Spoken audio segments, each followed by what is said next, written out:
అందరికీ వందనములు. విశ్వాస సహితమైన ప్రార్థనలకు ఫలితములు. యెహోషువ ప్రార్థన.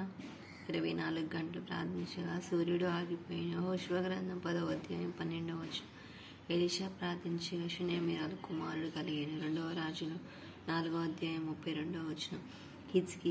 హిజ్కియాకి మరణకరమైన రోగం వచ్చిన 15 సంవత్సరాల ఆయుష్ను దేవుడు ఇచ్చారు. యెషయా గ్రంథం 38వ అధ్యాయం 5వ వచనం. సంఘము. పేతురు చెరసాల నుండి విడుదల పొందిన. అపోస్తలుల కార్యం 12వ అధ్యాయం 5వ వచనం. సంఘము ప్రార్థించారు. పేతురు చెరసాల నుండి విడిపింపబడ్డాడు. పౌలు సీలలు ముగ్గురు రక్షింపబడి. అపోస్తలుల కార్యం 16వ అధ్యాయం 23వ వచనం. పేతురు ప్రార్థించగా తబితా బ్రతికెను. అపోస్తలుల కార్యం 9వ అధ్యాయం 36వ వచనం. యాకోబు తన ప్రాణమును, భార్య బిడ్డలను, పనివారిని, గొర్రెల మందను కాపాడుకొనెను. హోషేయ 12వ అధ్యాయం 3వ వచనం. నీ ప్రార్థనా జీవితం ఎట్లున్నది?